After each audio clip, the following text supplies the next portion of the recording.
and about half female, which is a big change from about 5 or 10 years ago.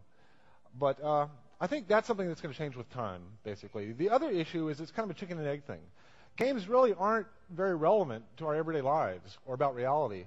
And I think until games can be meaningful to people in kind of deep personal ways, they're never going to have like the emotional impact that things like a good movie or a good book have with us right now.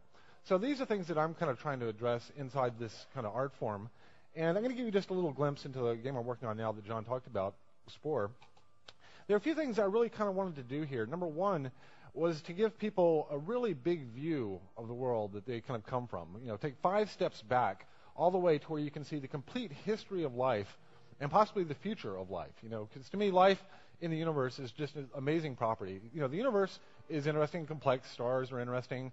But nothing in the universe that we know of is anywhere near as interesting as life itself and where it might go. So in this game, you basically start kind of at the very beginning. We actually pick a little spot in the galaxy here, and then we actually dive in, and kind of the initial story here is that this is panspermia, life coming to a planet inside of a comet, seeding basically a abiotic world. And the player is going to basically drive the evolution of life from the very earliest single-cell phase all the way through to technology and then civilization. Now, another thing about games that's very interesting to me in terms of a form of media is that they're inherently malleable, which means that when people go see a movie or read a book, they're reading the same book or seeing the same movie, but games have the ability to change. They're unique and centered on every single individual. And right now, that takes the form of everybody's basically kind of driving in a different direction within the landscape of the game. But it has much more possibilities than that, actually, where games can go. So here we're actually just kind of starting the game at a very, very small scale, microscopic organism.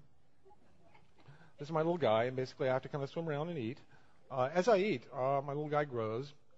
The camera actually begins to pull out. This game actually starts very, very simply and introduces concepts kind of slowly to the player. At some point, as I zoom out, these things that you see in the background will grow larger, and I'll be competing with them. Right now I'm competing with these other small things. But after I eat enough things in this, I'll actually lay an egg and then design the next version of my cell. So the thing that I'm driving around controlling here is actually of my own design. So in some sense, I'm an intelligent designer here.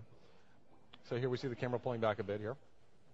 Now I'm going to skip ahead quite a bit here and show you what it looks like when I kind of enter the next phase of the game. And at some point, we become a large macroscopic creature, and we're designing that as well. Now, when I said that games are inherently malleable, one of the really interesting parts to me is that players can be creative in games. You don't really think of creativity so much when you're consuming other forms of media, but basically, we've built editors for everything in the game that you encounter. So here, we basically have kind of a metaphor of like this little clay-like thing that I can kind of inflate, deflate, and basically kind of sculpt any creature I want to. This is the creature editor. So every level of the game, in some sense, you're editing some part of what you're going to be actually playing with in the game. So here, I'll put a mouth on it.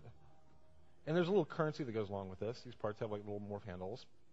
So what we wanted the players to do is actually create all the assets that they come across in the game. Typically what happens is a computer graphics person, and it starts coming to life as I start building it. And pretty much anything I can envision, I can kind of build in this game here. Typically, you know, what would happen is a professional would spend many weeks kind of designing something like this, doing the mesh and, you know, high-end computer program. But we've basically taken what are normally high-end development tools and made them very, very accessible and very easy to use, where like a 6-year-old can kind of use these things. And so you see as I start putting parts on this thing, it kind of slowly starts coming to life. And this will be the character that I play with. So here I have a full mesh, about 20 mouse clicks. This is something that typically would have taken a computer artist maybe a week to build. Now the computer at this point actually has some understanding of the topology of this thing. It knows where the back is, the side, the limbs. I can pick out texture scripts, and these are actually computer programs that analyze the thing and paint it instantly with a click of a button. And we can see it coming to life as well. And then once I basically have something that I like, I can go into test mode and then see how it would move. At this point, the computer is actually analyzing the thing I've created and then calculating kind of physics, how the thing would move, how it would behave. I can kind of run different animations, see it show different emotional states. So here it's kind of mad. This is happy. Laughing.